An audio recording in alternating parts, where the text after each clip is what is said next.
Imagine you have an API that takes almost 1 second to respond. Every time a user opens the app, your backend does the same expensive work again. It receives the request, connects to the database, searches the data, builds a response, and sends it back to the user.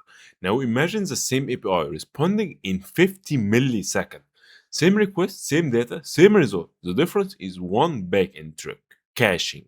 In this video, I will show you how caching actually makes APIs faster, where it fits in a real backend systems, and the biggest mistake beginners make when using it.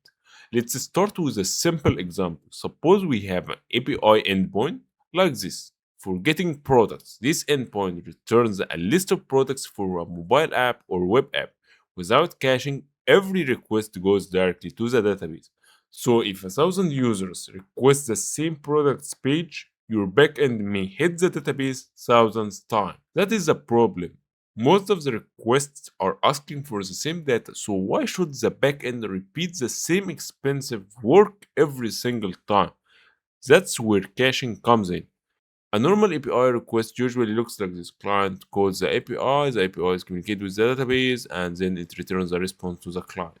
The slowest part is often not the Java code itself, it's usually one of those things: database queries, network calls, external APIs, complex calculation, or reading large amount of data. So when people say my API is slow, the real problem is often my API is doing expensive work too often. Caching solves this by storing the result of expensive work temporarily. So instead of asking the database every time, the API can reuse the previous result. What is caching? Caching means storing data in a faster place so you can return it quickly later. The first request is usually slower because the backend still needs to get the data from the database. That's called cache miss.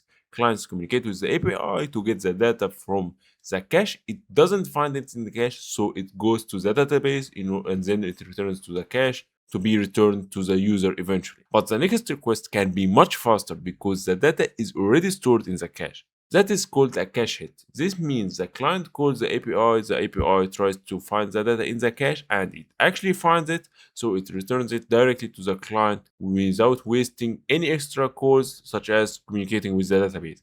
So the backend avoids the database completely. That's why caching makes API much faster.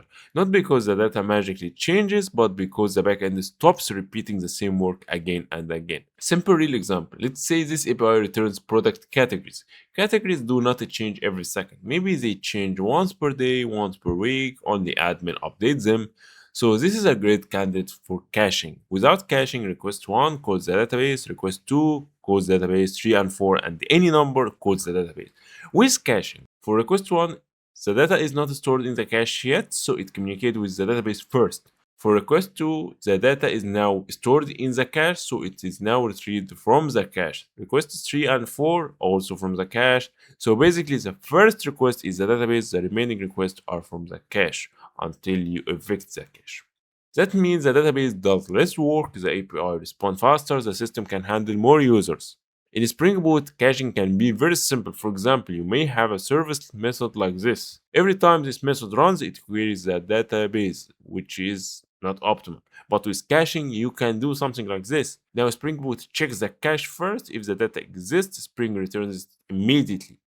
If it doesn't exist, Spring runs the method, gets the data from the database, stores the result in the cache, and then returns it. That is the basic idea. One annotation can change the flow of the entire API. Think of the database like a warehouse. Every time someone asks for a product, going to the warehouse takes time, but caching is like keeping the most requested products at the front desk.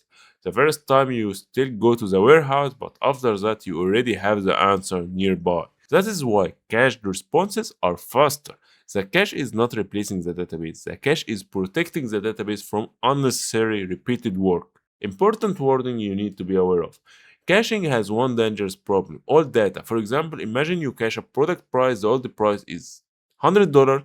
That's an old price. And then an admin updates the price to 80, but your cache still has 100. Now your API is fast, but it is returning the wrong data.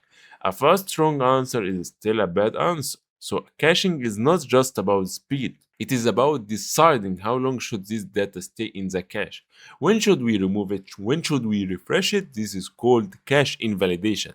It is one of the hardest part of caching. When should you use caching? A good rule of thumb is cache data that is read many times but doesn't change very often. Good examples are product categories, user permission, configuration settings, country list, popular articles, homepage data, and expensive report, maybe dashboards that don't change often. Bad examples are bank balances, live order status, private sensitive data, or anything that it changes every few seconds. Caching is powerful, but you shouldn't cache everything. You should cache the expensive things that are safe to reuse. In real production systems, many teams use something like Redis for caching. Redis is fast because it stores data in memory. So instead of every API instance storing cache only inside itself, Redis can be shared across multiple backend servers. The architecture usually looks like this. The API checks Redis first. If the data exists, return it. If not, queries the database, saves the result in Redis, then return it. That simple pattern can reduce database load time dramatically. And by the way, this pattern is called single source of truth. So caching makes APIs faster because it changes this. Every request goes to the database into this. Only the first request goes to the database, repeated requests comes from the cache. That means faster responses, less database pressure, better scalability, but you must be careful with stale data, expiration time, and cache invalidation, of course. So the next time your API feels slow, do not immediately blame Java or Spring Boot. Ask a better backend question. Am I doing the same expensive work again and again? Because sometimes the fastest API is not the one with more code, it is the one that knows when not to work. In the next video, I can show you how to implement this in Spring Boot using Cacheable and Redis step by step. If you want that, subscribe and I will see you in the next one.